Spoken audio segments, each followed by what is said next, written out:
Welcome to the Deep Dive, where we take a stack of sources and extract the most important nuggets of knowledge for you.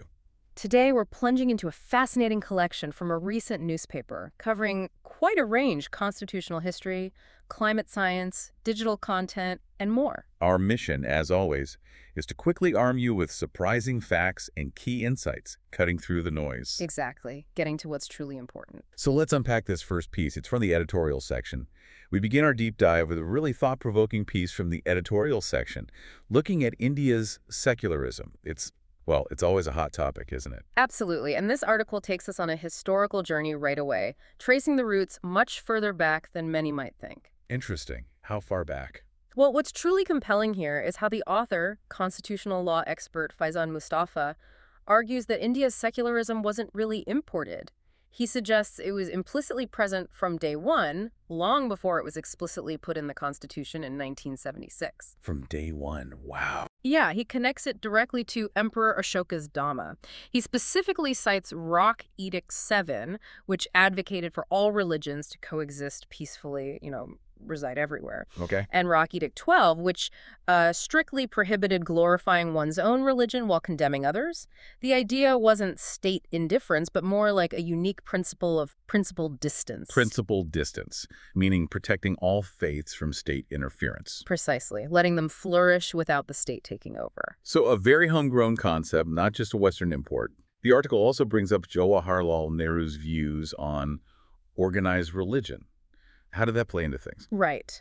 Nehru apparently expressed horror at organized religion. He saw it as a source of blind belief, dogma, bigotry, superstition, and exploitation. Oh, crap. Right. Very. And his deep distrust certainly influenced the choice for a secular polity post-independence. The piece also pushes back quite hard against the idea that secularism gives special privileges to minorities. Okay, what's the counter-argument? It asserts that the true purpose is actually to protect all religions from potential state overreach. Because you see, if a religion becomes the state religion, the state inevitably ends up controlling it. Like Henry VIII and the Anglican Church, that sort of thing. Exactly. Or as the article notes, even in modern times, the state often has the final say over religious figures in significant events. That does raise a big philosophical question.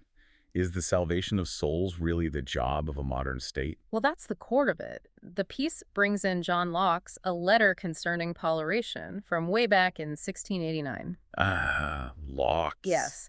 He argued quite emphatically that the state's role is purely about protecting civil interests, life, liberty, property, not meddling with spiritual matters.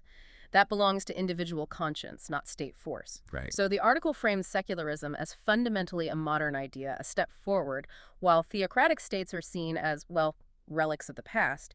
It even asks provocatively, does India really want to become like a Saudi Arabia or Iran? Implying that would be a step backward for most people. That's the implication, yes, that it would be seen as regressive. And the secular ideal wasn't just a post-independence thought bubble, it seems. It was part of the freedom struggle itself. That's right. The commitment was clear even before 1947. The Motilal Nehru Committee's constitution back in 1928 explicitly said, no state religion. 1928, okay. Then the Karachi Resolution in 1931 affirmed state neutrality. And what's really striking, even the Hindu Mahasabha's 1944 draft constitution, apparently with V.D. Savarkar's blessing, included a no state religion clause. That is surprising. Isn't it? And then, of course, the Constituent Assembly debated starting the preamble in the name of God, but voted it down, a very clear signal. So the intent was there from early on. Absolutely. And the Supreme Court essentially formalized this in the Kesavananda Haradi case in 1973, calling secularism a basic structure before the word was even added to the preamble in 76. The insight is that India's identity, partly shaped against Pakistan's religious state model, always had this strong secular undercurrent. Okay, let's shift gears from foundational principles to the urgent challenges of climate change. Our next piece dives into India's carbon credit trading scheme targets. And the big question is, are they ambitious enough? Yes, and a key insight here is the argument that we really need to assess ambition at the aggregate, the economy-wide level, not get too bogged down in individual company or sector targets. Right, avoid getting lost in the weeds. Exactly. The article uses India's earlier Perform, Achieve, and Trade scheme, the PAT scheme for energy efficiency, as an example. How so? Well, it points out that under pay cycle I, even if some specific companies or sectors didn't quite hit their targets, the overall result across 4 major sectors was significant: less energy used for the same economic output. So the market mechanism kind of worked at that broader scale. It suggests it did, yeah. Economy-wide efficiency improved, even with some variability at the micro level. So it's really about the big picture then, evaluating progress. Precisely. An emissions trading scheme, like this new carbon credit trading scheme, or CCTS, is fundamentally about the economy-level aggregate effect. That's where the real measure of ambition lies. Okay. And the article cautions against comparing these new CCTS targets directly with, say, historical performance under PAT-D. Why not? Seems logical. Because future actions have to be progressively more ambitious. The relevant yardstick isn't the past, it's India's climate commitments, the nationally determined contributions, or NDCs, and that ambitious 2070 net zero goal. Right, the future targets. Yes. According to a CEEW paper cited, individual targets mostly just influence the financial flows between companies, not necessarily the overall national emissions decline. That makes sense. So looking towards those long-term goals, what do the current projections tell us about the ambition level in these CCTS targets, especially for heavy industry? Well, recent modeling by CEEW, looking at an NDC-aligned scenario, projects that India's energy sector's CO2 intensity per unit of GDP should decline at an average annual rate of about 3.44% between 2025 and 2030. Okay, 3.44% for the energy sector. What about manufacturing? The emissions intensity of value added, or EIVA, in the broader manufacturing sector is projected to decline more slowly, maybe by at least 2.53% annually over that same period. So already a hint of a potential slowdown there compared to power. A bit slower, yeah. Yeah. And what about those specific CCTS targets for the 8 heavy industrial sectors the scheme identifies? That's where it gets concerning. When you combine the average annual EIVA reduction targets for those 8 key sectors, aluminum, cement, steel, petrochemicals, etc., under the current CCTS rules, Yes. the projected decline is only about 1.68% annually between 2023-24 and 2026-27. Only 1.68%. That seems low. It's a significant gap. It's nearly half the rate projected for the overall manufacturing sector and much further behind that 3.44% needed for the national energy goals. Wow. So the key takeaway really is that while India has strong overall climate goals, these initial carbon credit targets for heavy industry seem to be lagging quite a bit. Creating a potential bottleneck for meeting those national commitments. Exactly. It highlights a critical area that likely needs more aggressive policy push to speed up decarbonization. Okay, from climate policy, let's pivot to human capital. Our next article, from the opinion section, talks about India's employment crossroads. A bit of a paradox. Millions graduating, but many struggling to find work. Yes, this piece by S. Iridaya Rajan really hits you with that paradox right away. It notes that while, yes, EPFO data shows a clear move towards formal employment, lots of young people, 18-21, signing up. Right, some positive signs there. But the fundamental issue isn't just a pure lack of jobs. It's what the article calls unemployability. Unemployability, meaning? Meaning the skills aren't matching the needs. The India Employment Report 2024 apparently found that youth make up a staggering 83% of India's unemployed. 83%. And even more worrying, the share of unemployed people who actually have secondary or higher education has almost doubled in the last 2 decades. So degrees alone clearly aren't cutting it. That's a very stark picture. So it's not just about creating jobs, but a deep mismatch between graduate skills and employer needs. Exactly that. The Economic Survey 2023-24 backs this up, indicating only about half of India's youth are seen as truly job-ready post-graduation. Only half. Oof. Yeah. And the article gets specific. Many lack basic digital and professional skills. For instance, it says 75% struggle with something as simple as sending an email with an attachment. 75%. And 90% lack fundamental spreadsheet skills. Now, think about that in the context of AI looming. Right, the AI factor. The World Economic Forum's Future of Jobs report suggests major shifts by 2030, with AI potentially displacing many traditional roles. So the challenge isn't just today's jobs, but preparing for a very different future. Which brings us to the big question. What innovative solutions does the article suggest? Something beyond just, more training programs. It outlines some pretty urgent structural reforms. First, much stronger, formalized links between industry and academia, like mandatory partnerships for every higher education institution. Making sure what's taught is relevant. Exactly. Second, Holding educational institutions accountable for placements, not just degrees. Maybe accreditation systems tied to actual job outcomes. That would be a game changer. Wouldn't it? It also pushes for mandatory idea labs and tinker labs for practical skills, plus integrating humanities, languages, and soft skills across the board. So a much more holistic, practical, outcome-focused approach to education, fundamentally changing how success is measured. Precisely. Third, it suggests looking beyond India's borders, designing training specifically for aging Western countries that need young professionals, aligning with global mobility trends. Sure. Fourth, establishing an Indian education services, like the IAS, to attract top talent into the education sector itself, bolstering quality from within. Interesting idea. And finally, opening the system up more to experienced industry professionals, letting them teach and bridge that gap between theory and real-world application. It's a multi-pronged attack, really, aiming to turn education from a degree factory into a true skill-building engine. Right, now, let's move to a piece from the science section that paints a very human picture of climate change. Quote, "Climate exodus, India's forced migration." It shows how climate change is literally forcing rural Indians off their land. Yes, this article by Sayantan Datta is quite powerful. It describes climate migration vividly, people forced from home by climate disasters, both sudden shocks like floods and slow burn problems like rising heat and drought. It's involuntary movement. Absolutely. And it doesn't just move people, it erodes social structures, makes living conditions worse. It contributes to those huge numbers, around 20 million people internally displaced globally each year from these kinds of events. Can you give us some specific examples the article uses? It mentions Bundelkhand first. Right. Bundelkhand in central India, it's facing less rain, much higher temperatures projected 2 to 3.5 degrees Celsius rise by 2100, and frequent crippling droughts. A tough situation. Extremely. The article notes one area, Datia, had 9 droughts just between 1998 and 2009. Farmers just can't cope. They fall into debt. And the result? Men migrate to cities like Surat, Ahmedabad, Delhi, leaving families behind. Changing the whole social fabric of the villages. Fundamentally, creating communities dominated by women, children, and the elderly. And it's not just India. What about across the border in Bangladesh? Sharpoli village in Bangladesh is another stark example. It faces severe riverbank erosion from the Jamuna River, especially during monsoons.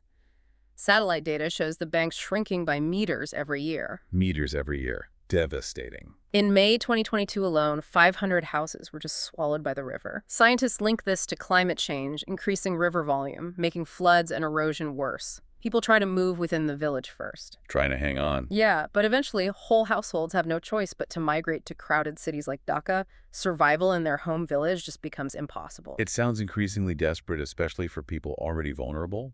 What about seasonal migration? That's also covered, right? Yes, the article looks at Vidarbha and Marathwada in Maharashtra. These are rain shadow areas, erratic rainfall, temperatures hitting over 50 Celsius. It's Celsius. Unbearable. People migrate seasonally for 4-6 months to work as cane cutters on sugar plantations elsewhere. They often get an advance payment. Which sounds helpful, but it creates this cycle of debt bondage. Because erratic rain affects the sugarcane crop, they often can't earn enough to repay the advance, so they have to go back the next season to work off the debt. a debt trap. Exactly. And the precarity is worsening. The article mentions even people in their 70s and 80s are migrating now, living in what are described as extremely dirty and shabby plastic tents with no basic amenities, just grim conditions. So bringing it all together, how should we understand this migration? Is it a form of adaptation, coping? Or is it really just a crisis unfolding? That's the critical question the article grapples with. You have some researchers, like from the University of Sussex, who suggest migration can be a strategy to diversify income, build resilience when the environment changes. A potential coping mechanism. Potentially. But then you have economists like Surendra Singh Jatov, who studied Bundelkhand closely. He argues forcefully that for these communities, it's not adaptation, it's forced displacement. It lowers their social security. A very different perspective. Completely. For him, migration is not an adaptation, it is a crisis. It pushes people into overcrowded slums, poor sanitation, and leaves families back home, especially women and children, incredibly vulnerable. So the key insight is That without real adaptation strategies and strong economic support, this climate exodus isn't just environmental. It's a massive humanitarian and social crisis in the making. okay, From climate's impact on people, let's turn to the mechanics of democracy itself. Yeah. Voting rights. This next piece examines that term ordinarily resident and what it means for getting on the voter rolls. Yes, the Election Commission's recent intensive revision of electoral rolls in Bihar has really put this term under the microscope. Section 19 of the Representation of the People Act, the RP Act of 1950, states clearly you must be ordinarily resident in a constituency to vote there. Sounds simple enough on the surface. It does, but the article shows it gets complicated fast. So what does ordinarily resident actually mean in this context? Seems like it could be open to interpretation. Well, Section 20 of the RP Act tries to clarify. It says it doesn't just mean owning property there. And crucially, someone temporarily absent can still be considered ordinarily resident. Okay, temporary absence is allowed. Yes. The Guwahati High Court, in a case involving Manmohan Singh actually, defined it as a habitual residence, sort of permanent in character, with an intention to live there permanently. Intention matters. Intention seems key. And interestingly, there are already special provisions. Armed forces members, state police serving outside their state, central government staff abroad, high constitutional office holders and their spouses can keep their vote in their home constituency. Right. And NRIs too. Yes. Section 20A, added in 2010, lets non-resident Indians register and vote based on their passport address. Okay, so given these existing exceptions for specific groups, where does the real problem lie? Who's potentially falling through the cracks? The huge issue is with India's vast population of migrant laborers. The Labor Force Survey from 2020-21 estimated about 11% of the population, that's nearly 15 crore eligible voters, migrated for work. 15 crore, that's enormous. It's massive. Many are seasonal, living temporarily near work but regularly returning home. And they overwhelmingly want to vote where their family, property, and roots are. Makes sense. But a very strict interpretation of ordinarily resident could effectively disenfranchise them. They might be unwilling or even unwelcome to register where they work temporarily, even though their connection to home is strong. It's a real barrier. That's a critical democratic issue. So what practical solutions does the article propose to protect their right to vote? It argues quite logically that since service voters, officials, and NRIs already have provisions to vote back home, similar considerations should apply to migrant laborers. Extend the principle. Exactly. It suggests amending the RP Act or the supporting election rules to explicitly preserve their choice of voting location. Okay. Any other ideas? It also floats the idea of using Aadhaar linking India's digital ID system. This could help tackle the issue of multiple registrations, which is a concern, while also potentially making it easier to ensure every eligible citizen, including migrants, can vote without undue hassle wherever they are, using tech for inclusivity. Right. Let's move to our next deep dive.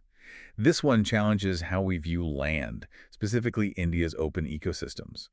It argues against calling deserts wastelands. Yes, this piece offers a really important corrective. It pushes back strongly against that common idea that deserts are somehow failures of nature, or just barren wastelands needing to be fixed with trees or irrigation. A very ingrained perception. Totally ingrained. It points out the irony that we call land degradation desertification, when actual deserts are ancient, incredibly diverse, resilient biomes. They host unique plants, animals, human cultures, and several early civilizations actually thrived there. Showing that harsh conditions can spur innovation. Exactly. They're vibrant, living landscapes, not empty voids. So deserts aren't empty. What about other open spaces in India that get similarly mislabeled or ignored? Well, India has this really contradictory relationship with open spaces. We might see savanna used romantically in real estate ads. Right, the aesthetic appeal. But the country's actual vast natural open ecosystems, grasslands, savannas, scrublands, open woodlands, they're systematically ignored in policy, misunderstood, or even actively erased. Erased how? Millions of hectares are still officially classified as wastelands. It's a colonial term, basically implying they're useless unless fixed by planting trees or converting them to farms or industry. What should be valued is targeted for transformation. And these landscapes aren't just there, they're ecologically vital, especially for biodiversity. Absolutely crucial. They're irreplaceable homes for unique species found nowhere else. The great Indian bustard, the caracal, the Indian wolf, iconic species. Wow. And beyond the big animals, these ecosystems are critical for climate mitigation.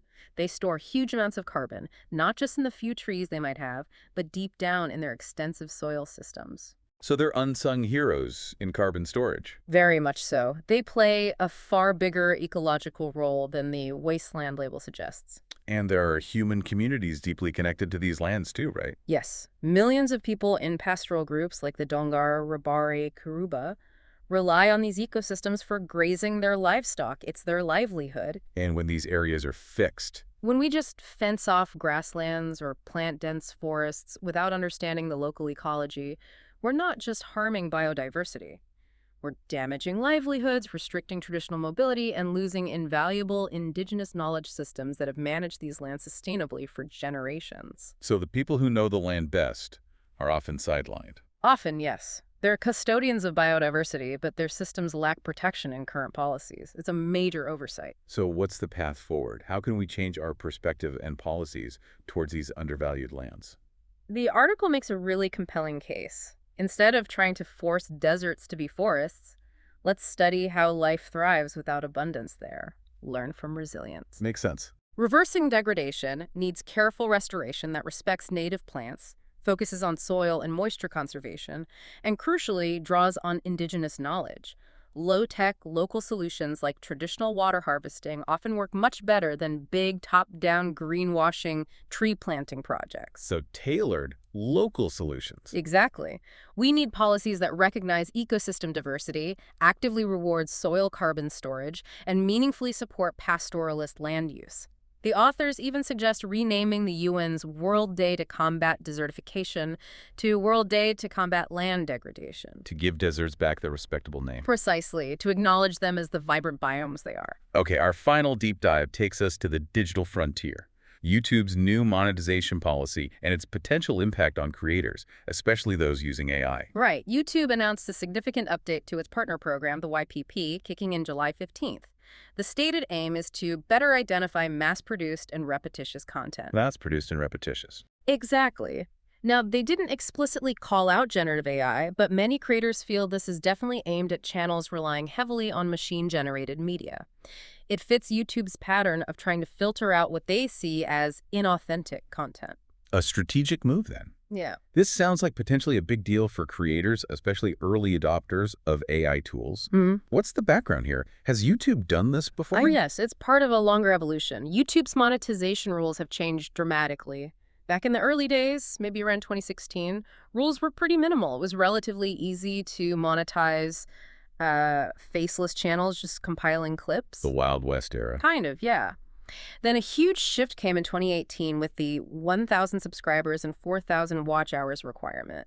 That really favored channels building actual audiences with original stuff, and it demonetized a lot of those simple compilation channels. And the tightening continued after that. Absolutely. In 2019, even channels with things like rain sounds or ambient noise got hit with demonetization for being non-transformative, meaning not adding enough original value. Then by 2020, they cracked down on those robotic, text-to-speech Reddit story channels, flagging them as mass-produced, unoriginal. So this July 2025 update is really just the next step in that ongoing strategy, filtering out content viewers might see as spam, improving platform quality. So is YouTube basically banning generative AI content with this new policy? Or is it more nuanced? It's more nuanced. They're not explicitly banning AI tools. The policy targets mass-produced and repetitious content, whether it's AI-made or not. It's about how it's used. Exactly. Though it does raise tricky legal questions about copyright for synthetic media down the road. YouTube's always required original and authentic content for monetization. So the message for creators is? The key takeaway is the increased importance of originality and genuinely transformative work. If you're just aggregating stuff or generating it at scale without a unique perspective or significant creative input, you're at high risk. If you're making original, well-crafted videos, even using AI tools creatively, you should probably be okay. And looking beyond individual creators, what does this mean for YouTube as a platform, and maybe even for Google Alphabet? Well, from YouTube's viewpoint, it's smart strategy. Better platform quality keeps users engaged longer, which helps their advertising business. A more premium library is better for advertisers. Makes sense. But there's likely another layer. A higher quality, curated content library is also incredibly valuable data fodder, as the article puts it, for training Alphabet's own Gemini AI models. Ah, so it feeds back into their AI development. Exactly. So for Alphabet, it's potentially a win-win. Refine their AI and improve their huge video platform simultaneously. It's about curating content and strengthening their whole ecosystem. You know, thinking about everything we've covered today, India's deep history of secularism, the complexities of climate action and migration, who gets to vote, how we value land, even the rules of digital content. It really makes you consider how societies grapple with these fundamental questions of identity, progress, truth. It does. And connecting those dots, it raises a bigger question, perhaps. In this era of incredibly rapid change, constant information overload, how do we as individuals, as societies, make sure we stay discerning, that we remain inclusive, that we're truly prepared for these complex intersections of technology, environment, and human rights? What stands out to you from today's deep dive? Thank you for listening. If today's episode gave you something useful, consider following us on Spotify so you're the first to hear the next one. You can give suggestions by contacting on Twitter handle given the episode description. We are always eager to hear what our listeners want to be informed about. We wish you a great day.